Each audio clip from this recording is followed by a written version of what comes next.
Welcome to another episode of Understanding the Science of You with Graham Skidmore, and I am joined by Jodi Branton. Thank you for joining us today, Jodi.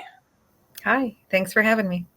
Yeah, so just to give you guys a little background on how Jodi and I crossed paths. So if you've been listening up to this point in time, then one of my first guests, Sunshine, is a mutual friend of ours, and so we were introduced at her house, but you know, definitely felt very comfortable with each other, and as I got to know Jodi, I realized that she was a treasure trove of information on a lot of topics. I don't mean like that friend of yours who has an opinion about everything, right? I mean that's not super helpful. We all have those people, right? I'm talking about it, and I'm not talking about somebody who's necessarily you know book read, right? That while that's extremely impressive, I'm talking about somebody who's actually walked in the footsteps of that experiential learning in many different aspects of life, and can then speak from a personal perspective of learning, as well as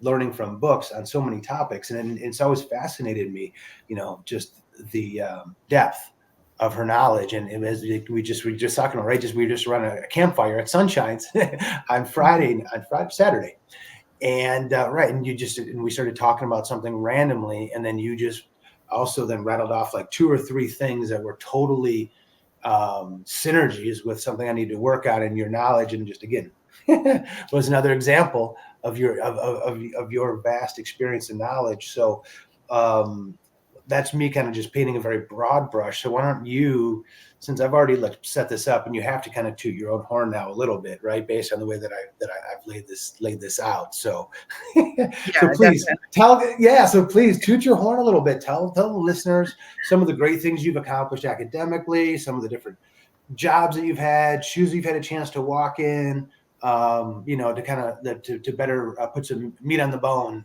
right, uh, Sure. to my comments. Yeah. I guess I started. I grew up in a little town, Port Huron, Michigan, right across my reservation, which is Aamjiwnaang First Nation, and I grew up in the same house, same friends, all the way up until I got married at 18 years old. So I had a very, I don't know, very non-adventurous, I would say, childhood. I mean, for us, it was, powwows, church things, and it to me it didn't seem adventurous to me. um, and then I got married young, moved down to Savannah, Georgia, and had our daughter. And I just kind of I enjoyed it. It was nice being someplace else, learning a new culture, and not but I didn't see my culture anywhere there, and I started to kind of move away from it a little bit. And then we moved up to New York. We had twin boys, and that's when my grandmother passed away.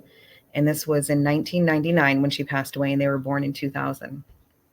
And I just had this draw to come back to my culture to fulfill, I don't know, these little adventures that I'd had in my mind when I was younger, of what I wanted to be or who I thought I was.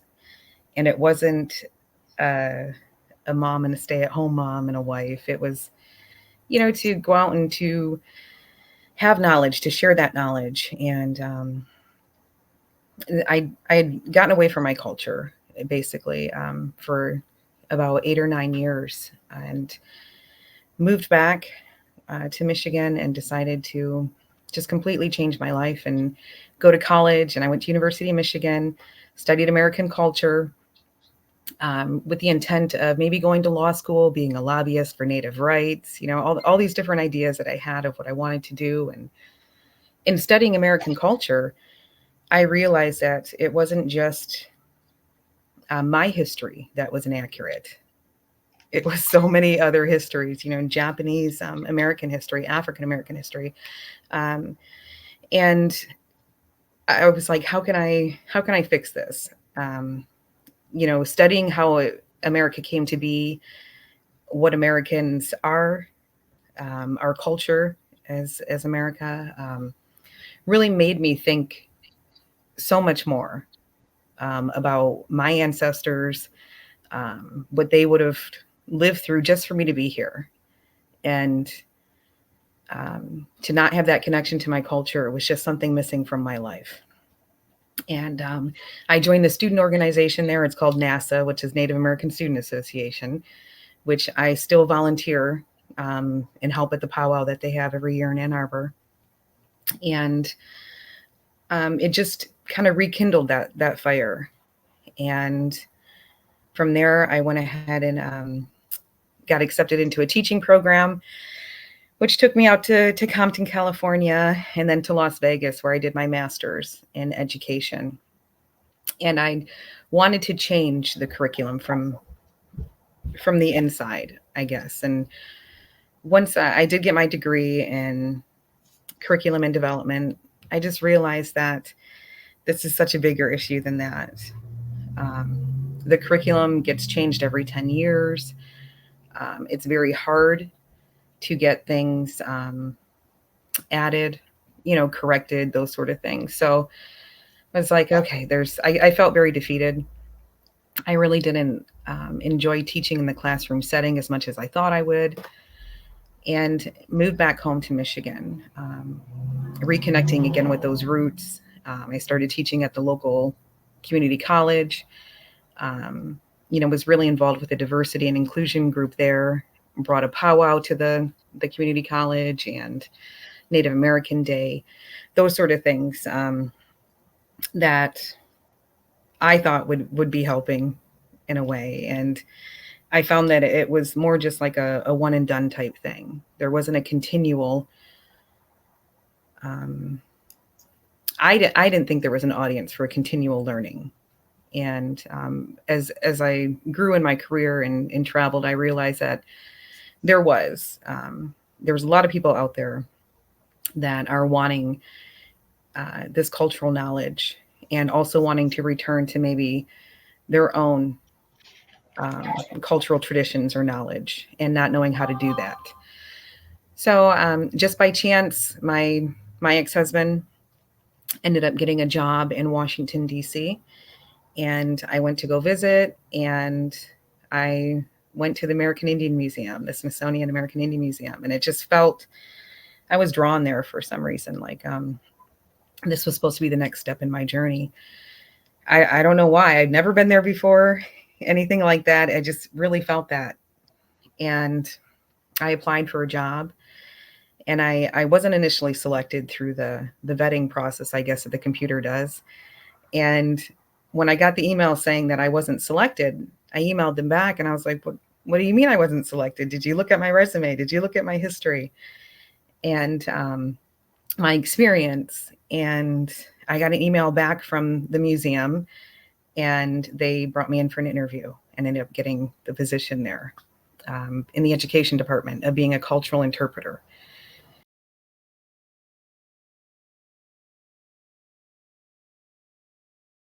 Clear.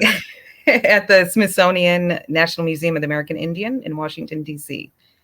And I did I did have those moments of like, how did this little Indian girl from this little small town end up here? I would just kick back and put my feet up on my desk, and right outside the window was the National Air and Space Museum, and further down the Washington Monument. And I was just like, okay, if I can do this, and anybody can do this, I'm really no different than anyone else. And how do I really instill that in not only my people, but anyone that I encounter, like that they can really do whatever they set their mind to. And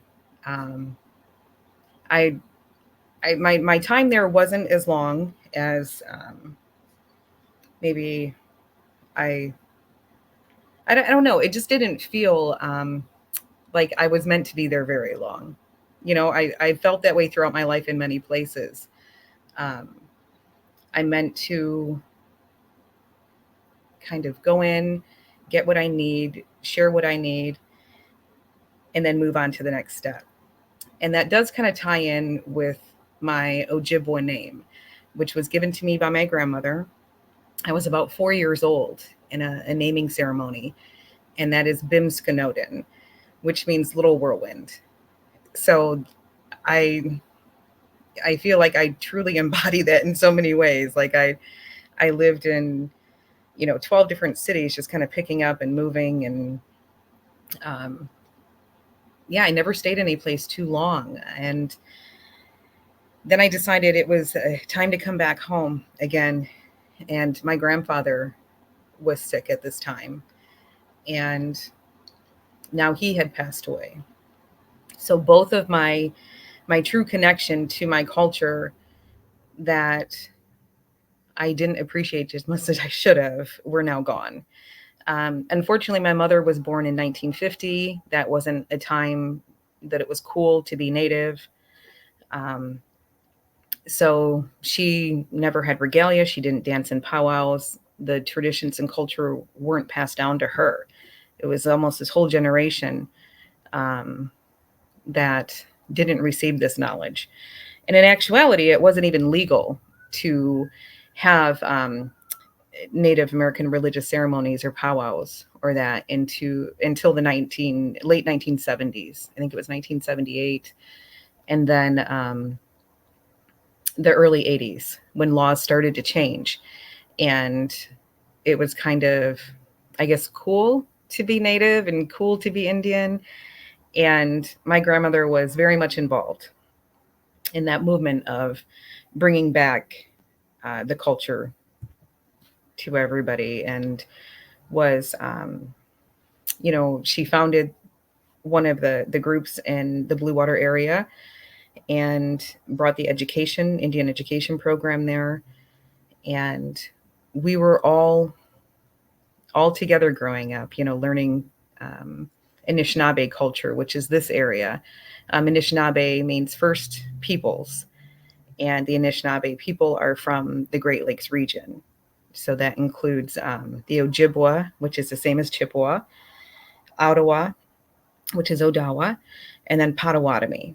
So the three of those tribes are considered the three fires of Michigan, and they're responsible for protecting the Great Lakes. And so I'll get into that later with some of the other work I do with, environmental justice and water protection and that. So here's the question that I guess I'm trying to figure out is, you mentioned all the different names as like being similar, but then different. So can you just expand on that so I help to better understand, like, is it all one big tribe, or is it all a bunch of separate ones that kind of share some common bonds, or like, what does that mean? Yeah, I mean, definitely the common bonds, and that is the Great Lakes area. But there were responsibilities, responsible for the trade, responsible for the land, responsible for water, those sort of things. And keepers of the fire, which anyone who has been down to maybe Fire Keepers Casino down towards Battle Creek, Potawatomi are the fire keepers, and that's their area is on the west side of Michigan now. And when I said Ojibwa, which is the same as Chippewa, there's many different, I guess, legends or stories of how that came about. But the one that I was always taught is that when we first started interacting with the French, they could not say Ojibwa, and they said Chippewa, and it stuck. So even today, you still have tribes that will go by Chippewa, and a lot of them have a lot more interaction in more French roots. Sault Ste. Marie is a good example of that. There's a lot of Ojibwa. I say Ojibwa, a lot of Chippewa up there, and there are many different tribes. In the United States, there's over 550 different tribes that are federally recognized. In Michigan, there's 14. And out of those 14, they all are Ojibwa, Potawatomi, or Odawa, Ottawa. And it really is just a matter of also with the Canadian and the American side, which my reservation was established in 1827, pushed right across into Great Britain, British territory. And that also has a lot of influence on how we're referred in paperwork. Some treaties in the U.S. Will say Chippewa, and write it out that way. In Canada, more Ojibwa. So that's where I think for me, I just always identified as Indian, and that was the weird thing. Like I didn't understand the differences between all my friends that were in the Indian education program. Some were Pima from the Southwest, some were Oneida from Canada, and some were even Navajo from out west too. And we didn't really understand those differences at that time. The culture was so lost that there was almost this pan-Indian identity where all natives kind of identified themselves with headdresses, teepees, and that sort of thing, when that isn't the case. How would you highlight some of those differences in ways that I guess allows you to honor the differences, but then also kind of touch base on what also makes everything the same? Because then I'll get into my next question after that. Yeah, well, I mean that the overarching idea of a creator, as opposed to maybe a god or the triad or the Trinity, whatever it is in religious aspects of that. But I think that it was just this commonality of wanting to gather together, to want to learn maybe what our ancestors had lost. It was that they were finding documents, they were finding information. People were afraid to talk and to really share their culture until it became essentially legal. Hold on, wait a second. You're telling me that this is so when was up until when you're telling me it was illegal to be, whether you identified as First Nation, Indigenous, Native American, it was illegal to share your culture until what time? Well, it was legal to practice the culture practice. into the 1978, and that's the Freedom of Religious. Holy crap. 1978. Yeah. So I mean, literally, I was born in 76. It is so mind-boggling to me to say out loud, in my lifetime. Yeah. Native American, Indigenous, First Nation could not practice. We're not allowed to be themselves. That's always my line. They were not allowed to be themselves. Yeah. That's so.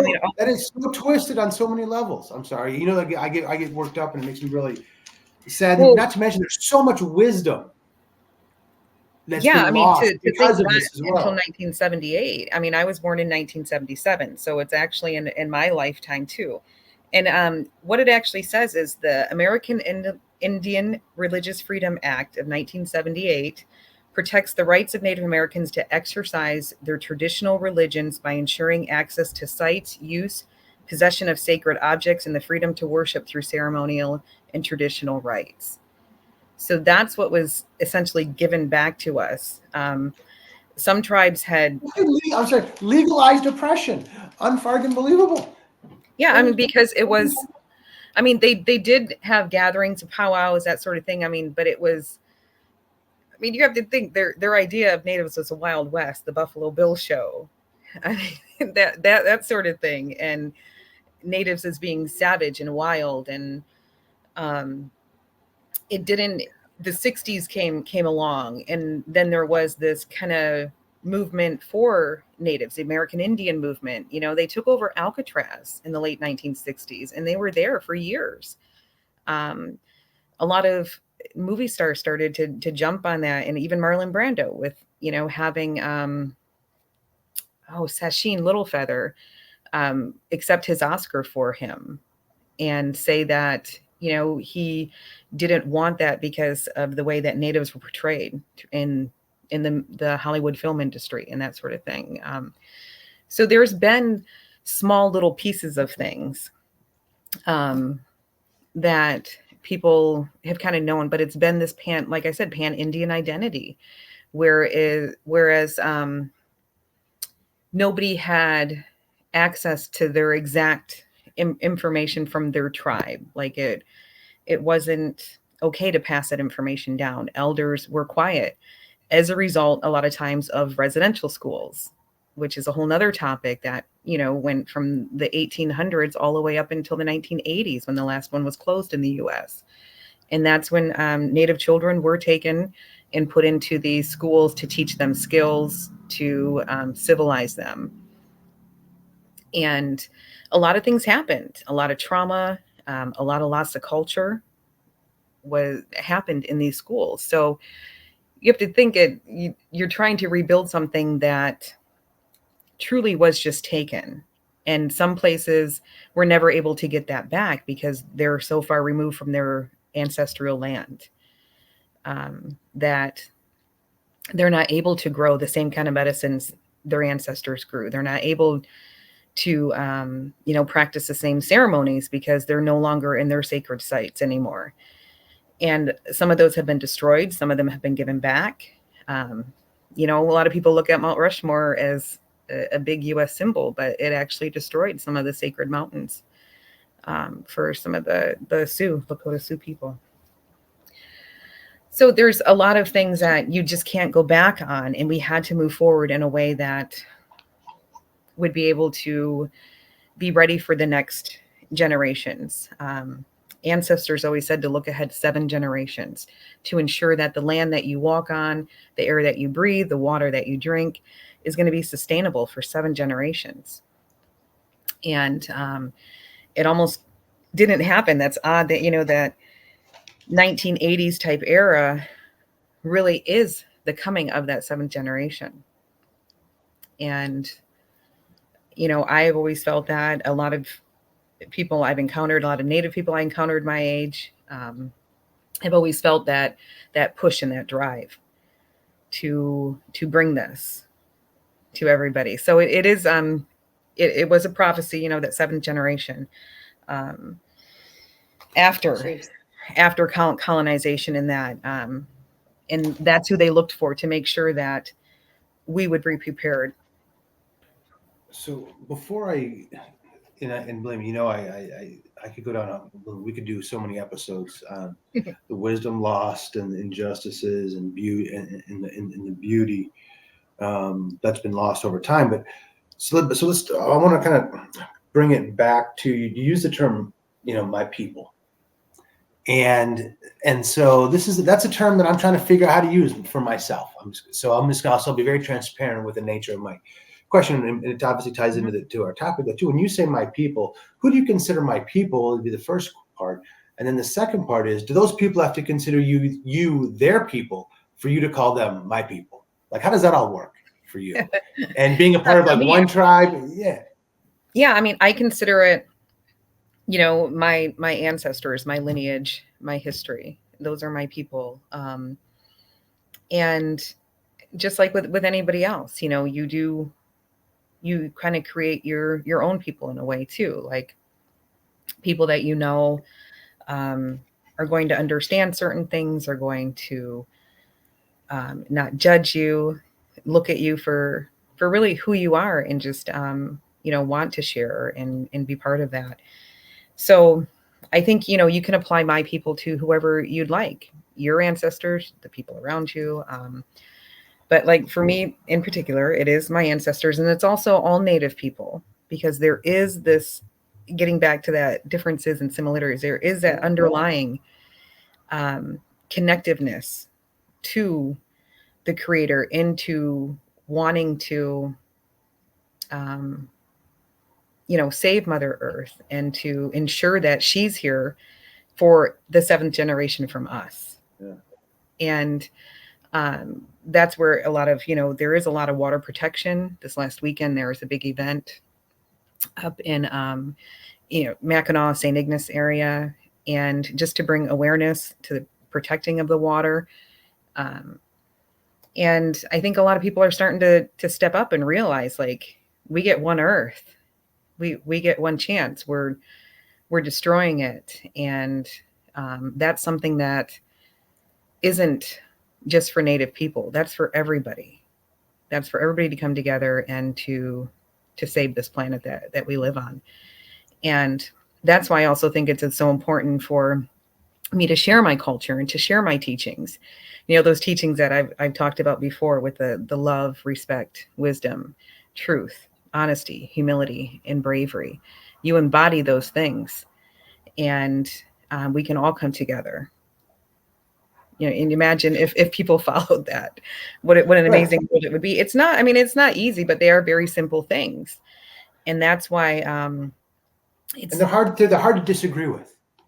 Yeah. And it's for me, that's why I've always been kind of steadfast in what I do and what I say in that, because I have that behind me. And I know if I'm not living in my truth, then there's going to be consequences. I'm not going to be aligned. There's going to be some kind of chaos in my life that's not aligning. And I have to, work and figure out these things of where I'm misstepping. So it is a constant thing. It's not, some people believe in the 10 Commandments in the Bible and to follow that. But think of how many people go astray from that. Right. Or they interpret it in their own way. There is no other way to interpret these 7 teachings besides exactly what they say. They are verbs, action words for a reason. And it's just a way to live. And it's helped me really make important decisions in my life, to know that I'm meant to do certain things and to have that belief in myself. And again, like everybody, I'm human, and I waver and have doubts.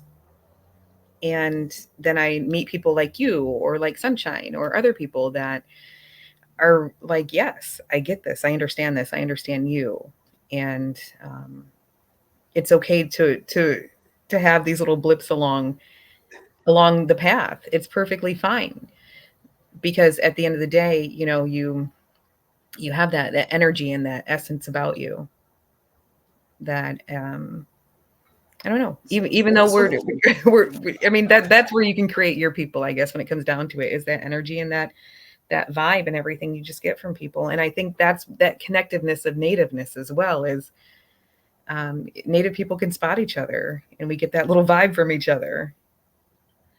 But when you say, and you talked about like your vibe, right? And one of the things that early on I really, really appreciated was the naturalness in which you focused on representing like the greater good of all of the tribes, not just your tribe, not just yourself as an individual, right? You would when appropriate, you would distinguish and give credit to the teachings or the beliefs or whatever, right? If a tribe wasn't yours and things like that, right? But you were really more focused on, hey, look, let's talk about what makes us the same and focus on those aspects, right? And inside of that, we can then provides a safe space for what makes us unique in our different individualities. And I was and when you and I hadn't thought about it until one of our conversations, and I went, that's one of the things that's missing in the world, right? Is that there's not enough people that are focused on, like you said, like whether it be here's the creator story that keeps us together, right? We may have different opinions on some of that journey, but at the end of the day, the essence of why we're here and where we're supposed to go and how we're meant to be caretakers and stewards, right, is the same, and right, and so you'll speak to that. Anyway, and so that's, I guess that's what I'm trying to highlight, is one of the things that has always impressed me about you, and that you do it so naturally that I wish there was more of. And how did you get to that spot?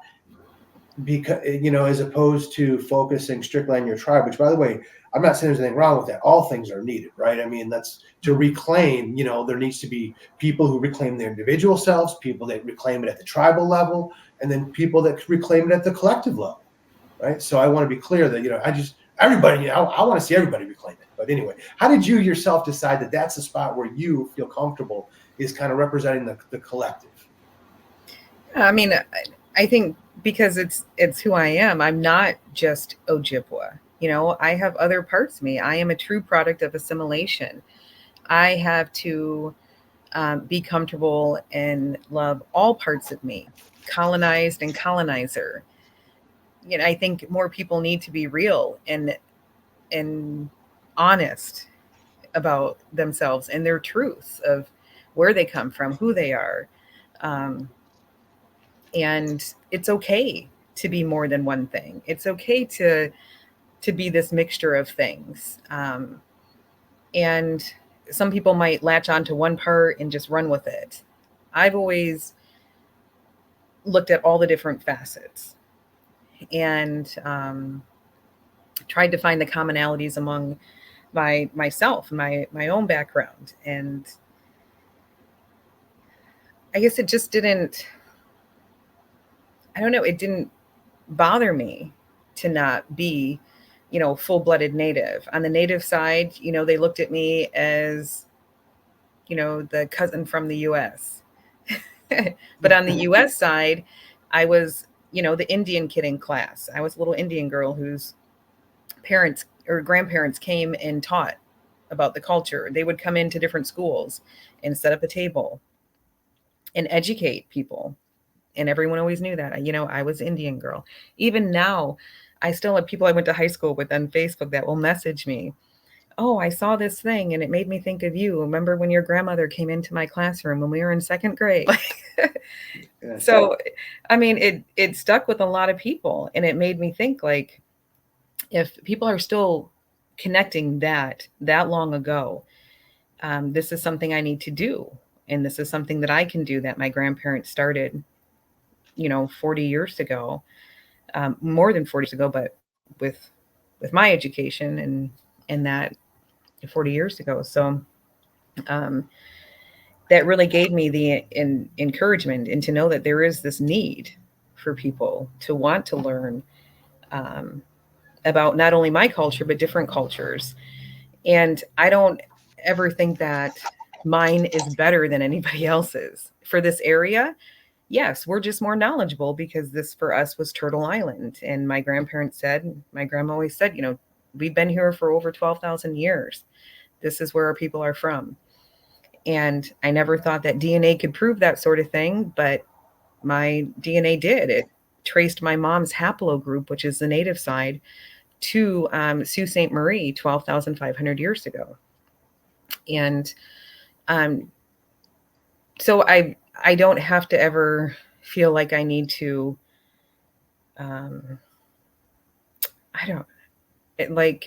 prove myself to anybody, I guess. I don't feel that because I have that ancestry. I have, one of my great grandfathers that was a treaty signer. I may be more fortunate than some people that are fair-skinned natives, whereas I've always known my history. I know that I'm Native. I don't have to prove that, and I feel like that happens with so many people that maybe don't look like their race or are half mixed, whatever. I've always felt the need to prove, and especially in Native country, because people think that, everybody claims that they have some kind of Native. I don't want to cause controversy by saying that, but I have heard that for most people. And for some people, it's totally plausible. If your ancestors came here, 150, 200 years ago, definitely. Even prior to that, I think that a lot of people have that. And if they truly embody that and want to claim that, then seek it out. Do some kind of research. And but if you don't feel the need to have to prove that, then just live it. And don't allow other people to question your identity. There's nobody else that should be questioning your identity.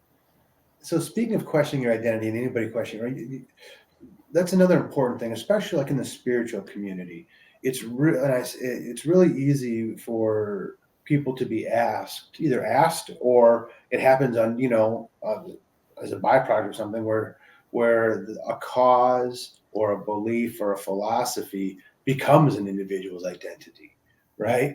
And then and they change as a result of what they believe in, right? And you've always said, this is who I am, this is what I stand for. However, as part of what I stand for is this collective. So how is it that you found a way to maintain those boundaries of not losing yourself while yet being fully passionate, right, about what you represent, for both when you're representing your tribe and in the collective, and what you believe in.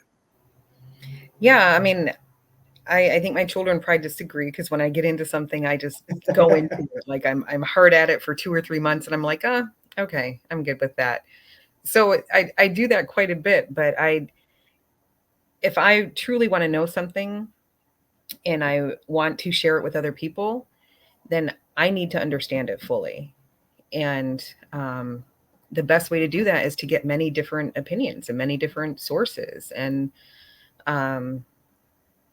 why wouldn't I look to somebody who, might be from a different culture, but has that same kind of tie, that same kind of connection and feeling of wanting to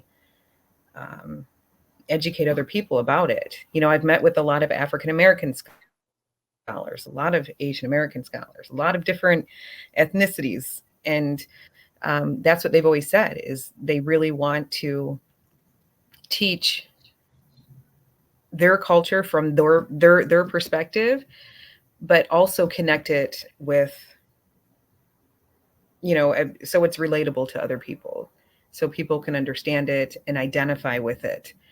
And I think a lot of times that's how you get allies, or you get people to want to sit there and to hear what you have to say, is by connecting it to them in some way. And we do all have these interconnections, despite our backgrounds, despite where we come from. And before I get into the how I, set boundaries and that sort of thing, I wanted to touch back on, how all these tribes were very different, but yet we had those similarities. And a lot of it is just based on where we were. We had different foods that we ate because of where we lived. We had different animals to eat because of what was in the area, different plants, different foods. All of those things were based on our environment. And that's why we had to be so in tune and in touch with our environment, is because it allowed us to survive. Everything around us mattered in our survival. So, Navajo people needed different survival methods than us up here in the north. I mean, they weren't worried about, foraging and saving for the winter months when there was no sun, or, there was snow on the ground and you couldn't have things grow. So just very, very different ways of life. But at the end of the day, believing in the creator and our environment to give us life and to sustain life. And I think that's where that connectiveness of this, I always say people expect us to like pull our hair together in a ponytail like they do in Avatar and connect it to the ground. Like here we are, we're plugging into the earth because we're native. But I think it comes back to that just respect of understanding everything that we need to survive is provided to us. All of these other things it's just extra created things that we really truly don't need to survive. And so how are there, I mean, again, there's so much information right there that I got to pull myself back a step. How is your more global perspective, I guess, more received amongst those that are maybe more focused on their individual tribes or otherwise, right? Do you feel like, is there conflict, or they're like, hey, don't you say like you speak for us? Or is it more like, because of what you say, you're like, hey, nobody ever, what I speak for is the glue that binds all of us together. And so therefore there isn't really anything to disagree with, and how does that work? Yeah, well, first and foremost, I speak for myself and my experience. Okay. Yes. I mean, Thank you for clarifying that. Yeah. Yeah. And even when I do, and we're all unique. Nobody should ever speak for anybody else. I mean, I can speak about my experiences, my family ancestry, my life, all of those things. and other people may have some kind of shared experience or similarity, similar experiences, but we're not, none of us have had the exact same path. So that's why I approach it in a more open, with more openness, because none of us have had the same path. And in order to make those connections, we have to be open to almost any kind of connection. It could be something as simple as, cooking over an open fire, and the way that you set the logs a certain way to make sure that the heat goes up and, it's concentrated in one area, is the same way that maybe some Irish people remember their grandparents cooking over the fire. There's so many commonalities among different cultures and people, that I think if we focused more on that, that's what's going to get us ahead, and that's what's going to move us forward as a people, as a society, instead of constantly concentrating on these differences. We all need earth to survive. We all need water to drink. We we all need these things. Like, it's The other point that sort of the thing that you touch on that's also really more important, and I don't know if it's from a political aspect or a come together, but when it comes to creating change, it's just needed. So, which is the challenge with was when everyone's trying to have a voice, is that everyone's trying to have a voice and no one's coming together, right? So that inherently that splintering makes it challenging then for the collective to create traction and move that mutual agenda forward, right? Because in many cases, right, each group is just trying to get acknowledged, heard, action, for their respective communities and things, right? And and in survival instincts, right, you're always taking care of your community before your actions always. But generally speaking, I think, right, it's more of an instinct to take care of your immediate community versus overall everybody, right? And so until the individual needs are met, the collective needs is harder to get met. And so that's one of the things, though, that, and this is why I guess is so important, is because that ability to find what brings us together is what also enables the collective to say, hey, wait a second here. We're all, more of us are marginalized than are not. So how is it that the system is working against us when there's more of us, that if we all actually got together and voted and did something, we could actually create the system change. wants you to believe that this person is more marginalized than you have been, and that these people are more marginalized, and it's still pitting us against each other. And there's not enough cards that everybody could lay out to talk about things about, what has happened to all different kinds of people. So that's why so that's exactly why this is such an important topic, is because in order for where I want to, because before I do want to spend a few minutes on this topic, is that then that topic of that healing and coming together, right? We talk about how, right, the system benefits when they're splintered and hostility towards each other, and nothing then gets changed, right? Because everyone's not looking at everyone's distracted, right? And how do we then get to the place where I can feel comfortable? And some of this is my own hangups that I'm saying, right? So I'm putting myself out here as well in this podcast, is saying, I've always felt more comfortable around when you would talk about your teachings, your beliefs, or as well as the few times that I've had the pleasure of attending a powwow. Even though I had no clue at all what was going on, I felt much more connected, much more at home, much more welcomed, without anybody even saying anything to me, than I do if I were to walk onto a traditional, that if I was to walk into, I don't know, what would people think that my traditional people would be like? I don't know, where there's just a bunch of white people. I don't know. Right? I don't feel like that. I don't, you put me into a college, you put me into a traditional business environment. Yeah, just because learned how to get by in those environments, so to speak, right? Doesn't mean that I was comfortable and that's where I, you know what I mean, felt myself. And so where I struggle with, and this is where I want to get, is that like where I would say, like when I say who are my people, when I think about who are my people that better represent, like you said, my shared beliefs and things like that, right? It's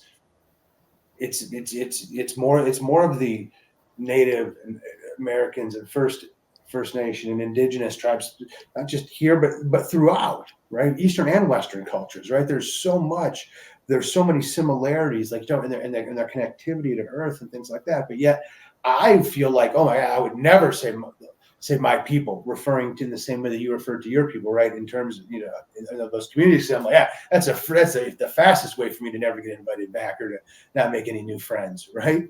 And so, how do we get to that spot though, where like we all are like, yeah, when it comes to what is my people is human. My people are the people that believe that being humans means being in harmony with each other. It means being operating from knowing that what we care for will be provided for us. We don't have to live in scarcity and fear and then war and these other ways, right? We're meant to live in harmony with our surroundings, and yes, that doesn't mean but living in harmony with surroundings includes knowing how to, for that stuff and spirituality, I'll live with the advancements in technology too. It's not one or the other; it's both, right? It's they all need to operate and move, and when they don't operate in harmony, that's when we run into issues. So how do we start, right? Like, and I would tell, right, let's just start with me, right? It's just you and me talking. Like you said, we can't speak for anybody else but our own selves, our experiences.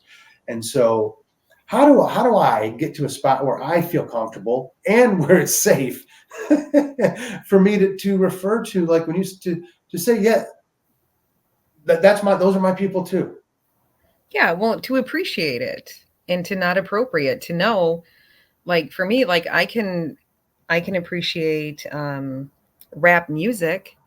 I love Dr. Dre, I love Snoop Dogg, Yeah. but I'm not going to be saying certain words when I'm singing the songs because Right. you know, that's not for me to say. And it's almost that same kind of thing. It's just have that respect and that appreciation. And you will be brought into it. There will be a day when it will be, you know, acceptable for you to say, you know, these kind of are my people. Um, I don't know if that's a big fault for Indigenous people or a great quality for them, because look what did happen, you know, by sharing the land, by sharing the knowledge, by sharing, you know, how to survive on this land. Yeah. And that's, I think, trauma that needs to that has been passed down through DNA, but it also needs to be addressed and um, you know, worked through, and then healing.